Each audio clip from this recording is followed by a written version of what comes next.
Hi, good morning or good afternoon. This is What is the strongest part of your body, part number 9. What is the strongest part of your body, part number 9. It's been a good series for me, and I hope it has helped you. If this is just the first one you're listening to, all of them have something different to say. But it's my heart to you, and just things that I've learned as growing up, reading. I'm not a psychologist, I'm not a scientist, I'm not even a school teacher, I'm just a regular person like you are. And I will always be a regular person, nothing special, nothing ordinary, but there are certain things that I'm able to do.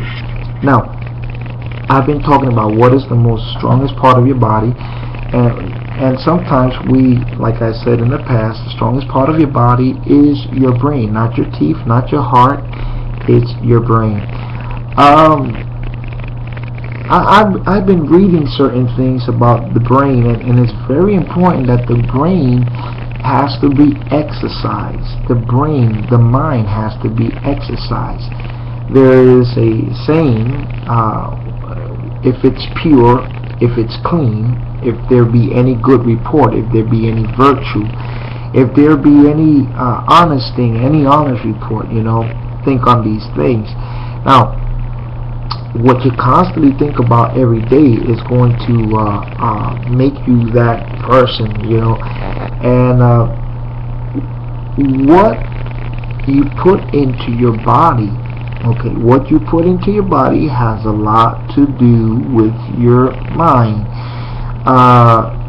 For instance, I am a little bit overweight now. I'm reducing my weight. Now, if I want to lose weight, I just don't want to lose weight and say I want to make it at a certain pound and then get to that certain pound, and then after I reach that goal, go back to what I was before, because that's not really helping me. I just lost some weight just to take a picture, whatever. But now that I'm losing weight, I am determined to stay at a certain weight level and keep it that way into the day I die. I don't plan to get big again. I don't plan to go back to where I was. I plan to lose weight and stay. So that's going to require certain things. It's going to require determination, practice, and this is very important, that you must be determined of what you're going to be, and not just to say, I'm going to try it. No, I'm going to live it. And you have to send that message to your brain.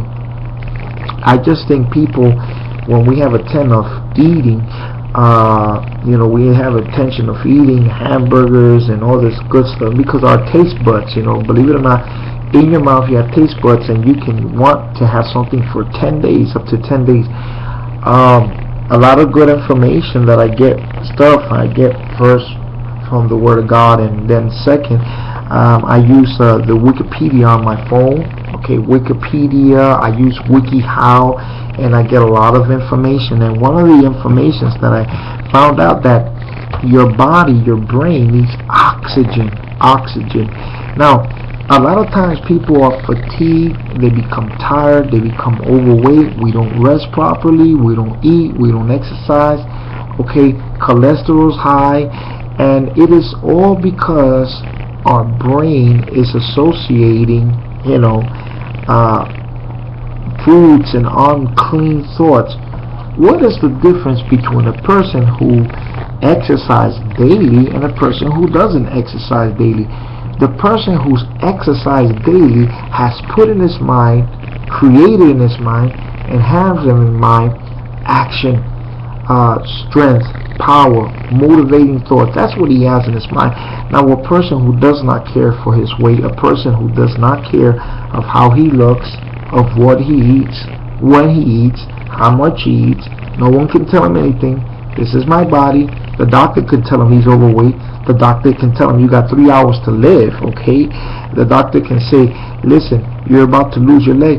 And people don't cut. People who smoke, they will smoke cigarettes, they'll have their throat slit open, have a machine, talk like a robot, and they don't care. They'll keep on smoking. Why? Because it's not about the thing possessing somebody. It's about the thing possessing the thought, the thing that possesses the mind. The mind is possessed by things. The mind is possessed by things. You hear me what I'm saying? The mind is possessed by things. Whether it be a sexual addiction, whether it be money, whether it be the fashion statement, whether it be your grandma, whether it be your pastor, whether it be somebody, the mind will always be possessed by something. We are captive by something. It does not matter. Some people are captive by certain things. Some people are prisoners to certain relationships they're not supposed to be in. There are people who are imprisoned to their jobs, imprisoned to overtime. So everybody is captive. In other words, I may have said it rough. Oh, I'm not a prisoner to anything, but what motivates you? What keeps you? What do you do constantly? You bite your nails. What is it that you become prisoner to that habit? In other words, you become prisoner to habit. Some people have a habit of working, and all this is your brain. It comes to about what do you think in your brain? What is going on up there? What's going on upstairs? One of the most important things about the brain is it simply activates in three forms: past, present, and future.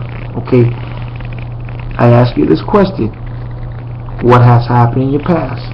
Do you constantly think about your past? Do you constantly think about people in your past? Do you constantly think about your high school days, your junior high school days? Do you constantly think about relationships you lost?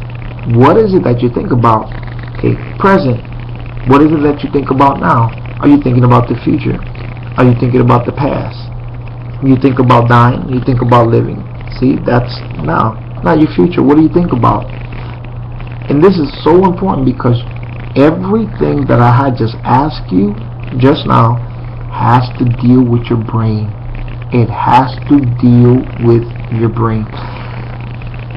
When you can go through a situation in life and your brain is like a spaceship, it just transports itself in a different place. When I was growing up, I had a problem. I couldn't focus on classroom work because my mind was so distracted. My mind was somewhere else.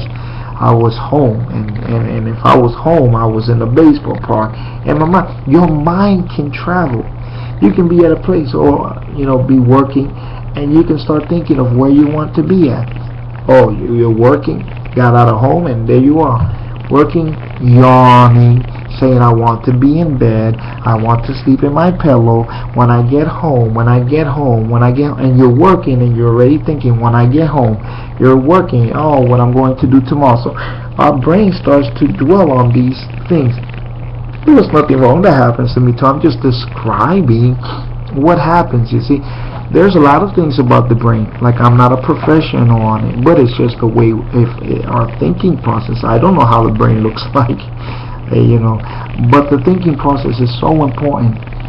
When you do mathematical equations, it is your thinking practice. Now, Sam, you've been talking about the brain, you've been talking about the mind. How do I develop my mind, Sam? My name is Samuel. How do I develop my mind? What do I have to do for my mind to function right? How do I become professional? How do I lose weight? How can I have a better relationship? How can I have power? How can I have courage? Now, here it is. You are what you think. Let me repeat it again. You are what you think.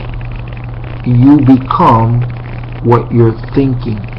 You will have what you think. Whatever you think all day long, that's what you are. From the abundance of the heart speaks the treasure.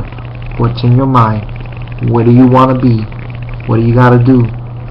Sam, I want to lose weight. I want to lose 25 pounds. Well, you want to lose 25 pounds, what are you going to do? That's when your brain starts to think, well, I can cut this out, I can do this. Here's the thing. You got to train your brain. Train your mind. Train your mind. Train your mind. For instance, if soda is a weakness that you have, and you know that soda's not good, it makes you big. When you are determined to lose weight, you tell your mind this: I'm not going to drink soda anymore. I'm not going to drink soda anymore. And in your mind you have this strong conviction: if you drink soda, it's gonna cause you. So that's what happens. Your mind. For instance, you're sick. The doctor tells you, look, don't do this anymore. Are you going to listen to the doctor? That's up to you. The doctor is giving you advice. But if the doctor says, lay off the pork chops, lay off the ice cream, okay, you have a decision now. He says, if you don't lay off the pork, your cholesterol is going to go high. You're going to get diabetes, all these negative consequences. You're going to get this, you're going to get that. So you need to understand, you have to have willpower, okay? To become anything in life, you want to become a top man on Wall Street, you want to be a greatest painter, what must you do to become better at what you are? I got a couple of things you can do. You need to first tell yourself that you are what you want to be. Hear me again. You are what you want to be. You are what you want to be. Second, get advice. Look at other YouTube videos. Read books. Join a school. Get educated. And lastly, practice. Practice. Practice. Practice. When you practice, you dedicate yourself. And when you dedicate yourself, you become good. So, this is part, I think 9 of what is the strongest part of your body. I'm going to be doing this series in Spanish, and guess what? I believe that I'm going to do this series more. Thank you for joining. My name is Samuel Colon. I love you, and I hope we can see each other. If you have any comments on the brain, please do so. If you have a question about the brain, please do so. Like I said, I'm not an expert, but I am a person who does a lot of thinking and see how other people react. Thank you, and God bless.